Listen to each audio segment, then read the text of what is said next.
کبھی غور کیا ہے کہ جب چیزیں جب کوئی بھی سسٹم آخرکار ٹھہر جاتا ہے، اپنی حتمی حالت میں پہنچ جاتا ہے، تو ان سب میں کیا چیز مشترک ہوتی ہے؟ سوچیں ذرا، ایک صابن کے بلبلے کی بالکل گول شکل یا کسی سیارے کی کشش، ان سب کے پیچھے ایک ہی چھپا ہوا اصول کام کر رہا ہے۔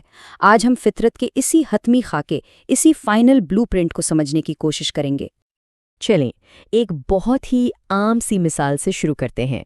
ذرا تصور کریں ایک صابن کے بلبلے کا۔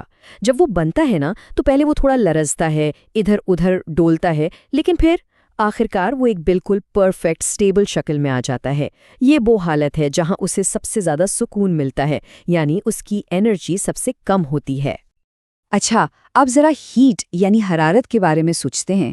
فرض کریں کہ ایک دھات کی پلیٹ ہے اور ہم نے اس کا ایک کونا گرم کر دیا ہے، تو کیا ہوگا؟ ظاہر ہے ہیٹ تیزی سے پھیلنا شروع ہو جائے گی۔ لیکن کچھ دیر بعد کیا ہوگا؟ ایک وقت آئے گا جو پوری پلیٹ پر ٹیمپریچر کا ایک فائنل پیٹرن بن جائے گا، ایک ایسا نقشہ جو پھر بدلے گا نہیں، بس وہیں ٹھہر جائے گا۔ اور چلیں ایک آخری مثال لیتے ہیں، سیاروں کی کشش ثقل۔ یہ ایک ایسی زبردست قوت ہے جو بدل نہیں رہی، یہ اربوں سالوں سے ایک جیسی ہے، بالکل مستقل۔ یہ بس موجود ہے، ہمیشہ سے ایک ہی مستقم ٹھہری ہوئی حالت میں۔ تو ایک صابن کا بلبلا، ایک گرم ہوتی ہوئی دھات کی پلیٹ اور ایک سیارے کی کشش، یہ تینوں چیزیں ایک دوسرے سے کتنی مختلف لگتی ہیں، ہے نا؟ لیکن ان میں مشترک کیا ہے؟ ان سب کے پیچھے ایک ہی ریاضیاتی، ایک ہی میتھمیٹیکل بلو پرنٹ چھپا ہوا ہے۔ چلیں آج اسی معاملے کو حل کرتے ہیں۔ اور اس معاملے کا جواب ہمیں ملتا ہے پارشل ڈفرینشیل ایکویشنز یعنی PDS کی دنیا میں۔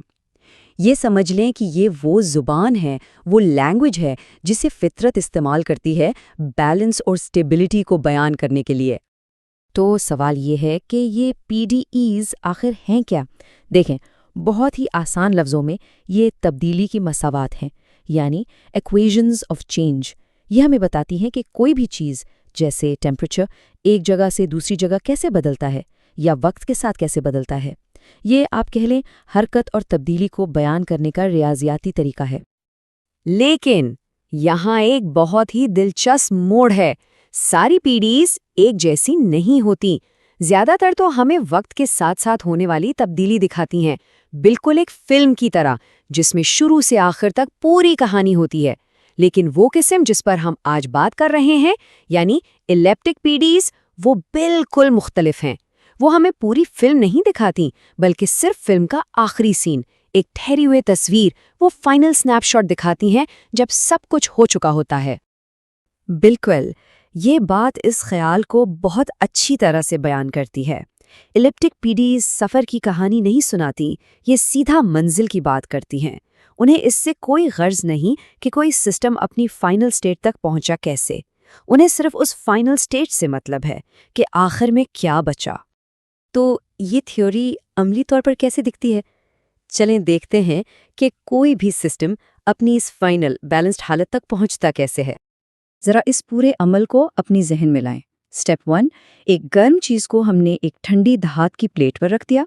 سٹیپ 2، ہیٹ پھیلنا شروع ہو گئی اور ٹیمپریچر بہت تیزی سے بدل رہا ہے۔ یہ سب کچھ حرکت میں ہے، ڈائنامک ہے۔ سٹیپ 3، لیکن آخر کار یہ سارا سسٹم ایک بیلنس میں آ جاتا ہے، سب کچھ ٹھہر جاتا ہے، رک جاتا ہے، اور اب آتا ہے سٹیپ 4۔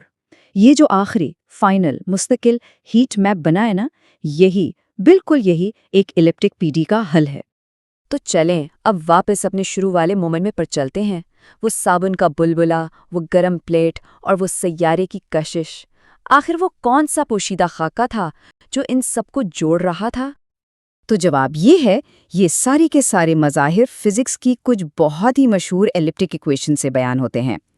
ہیٹ کی تقسیم اور بلبلے کی شکل، یہ دونوں لاپلاس کی مساوات سے کنٹرول ہوتی ہیں، جو کہ خالص توازن یعنی ایکویلیبریم کی ایکویشن ہے۔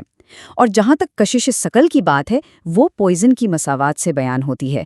یہی وہ چھپے ہوئے بلو پرنٹس تھے جن کی ہم بات کر رہے تھے۔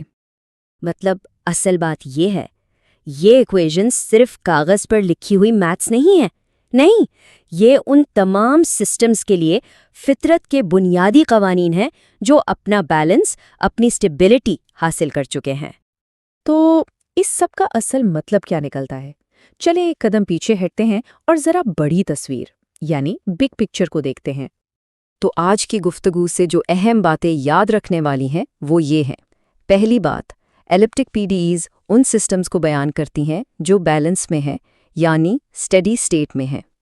دوسری بات، یہ ہمیں پوری کہانی نہیں بلکہ سب کچھ ختم ہونے کے بعد کا ایک فائنل سنیپ شاٹ دیتی ہیں۔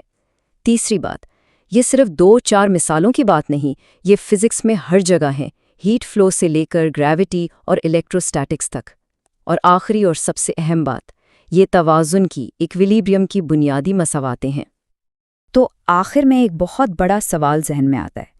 اگر ہماری کائنات کا اتنا بڑا حصہ حرارت سے لے کے کشش ثقل تک آخر کار ایک ایسی بیلنسڈ متوازن حالت میں آ جاتا ہے جسے ہم ایلپٹک ایکویشن سے بیان کر سکتے ہیں، تو اس کا خود اسٹیبلٹی یعنی استحکام کی فطرت کے بارے میں کیا مطلب نکلتا ہے؟